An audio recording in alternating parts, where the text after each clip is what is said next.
So what do you do when you find a piece of clothing at a crime scene? What do you do when you recover a clothing from a suspect or even a victim? How do you collect the fibers that will be examined? That is what we are going to be looking at today. In our video last week, we looked at the murder of Claire Josephs and how fibers were able to establish a link between Roger Payne and the crime. Today we are going to look at how to recover fibers, and this technique is called fiber lifting.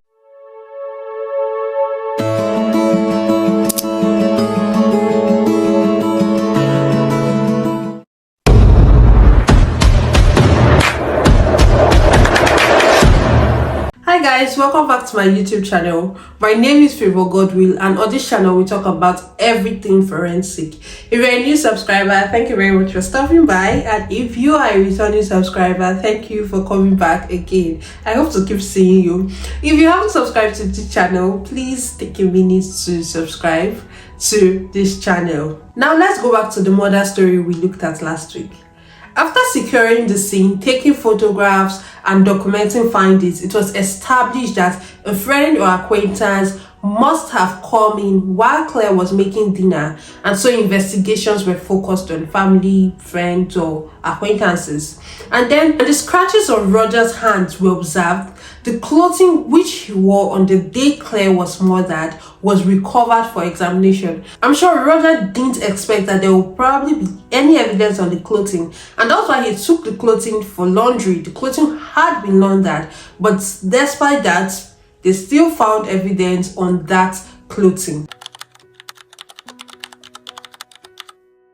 Now, what are the materials that you need to recover fibers? Very simple. 1, a low-tack adhesive tape, and 2, a Cobex sheet. You need to also put on the correct personal protective equipment, which is PPE. You need to make sure you're putting on gloves. You need to make sure you're putting on an oversuit and overshoes. Your heads are covered as well to avoid contamination. Now let's go to the procedures. Step 1. Press or roll the tape until the suspect's surface area is covered. And step 2. Carefully place the tape onto a Cobex sheet. On your fiber lift, enter the following information: the name of the person that is collecting it, which is your name, the date, the evidence reference number, the location from which the fiber was lifted from. If it's from the outer part of the clothing, state it there. If it's inside, state it there. But the location, the exact location of the lift, if you lifted it from a chair, state it, oh, sofa in so place, location where you got it, but the exact location of the lift should be mentioned there.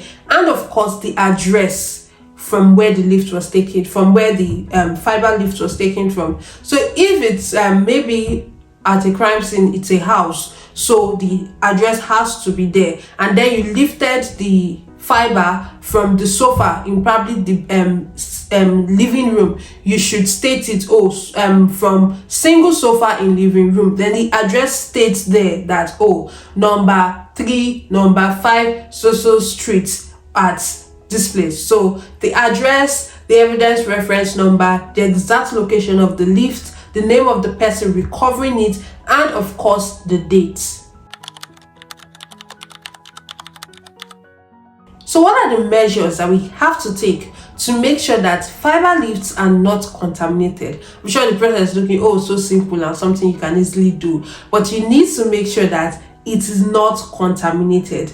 You need to make sure that the integrity of that fiber is preserved. You can't take it, you can't be putting on a normal clothing and you're going to take that. So what if fibers from your own clothing are transferred onto what you are recovering? So these are things you need to think of, and that is why anti-contamination procedures need to be in place. Number 1, you need to make sure you're putting on the appropriate PPE, and this is going to avoid transferring your own DNA or your own fingerprint onto the lift.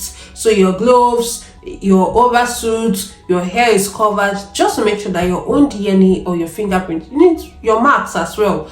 is not transferred onto the fiber lift. Number 2, use single gloves to handle each clothing to avoid cross-contamination. So just say you're taking fibers from more than one clothing, from 2 or 3, and then don't use the same gloves to collect fibers from this cloth and go to the next cloth to collect fibers. So fibers from clothing A may be transferred to clothing B. So use single gloves for each clothing. Number 3, do not sign across the fiber lift to avoid contamination from the ink. So don't sign across the fiber lift.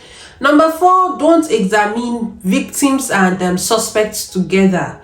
So don't do that. Don't examine victims and suspects together. And this applies to other cases, or this contamination measure applies to like other evidences, other things. Maybe you're examining or questioning suspects or victims, let's say in a rape case. So don't examine suspects and victims together. You don't even transport them in the same vehicle when you're taking them to the station. Let's say it's a crime scene. You don't do that. Number 5, if you're putting your fiber lifts in a bag, make sure that it is properly sealed to avoid loss, to avoid tampering, and of course to avoid contamination. If you enjoyed this video, don't forget to give it a thumbs up, don't forget to subscribe, and don't forget to share this video with someone that you love. See you next week. Bye.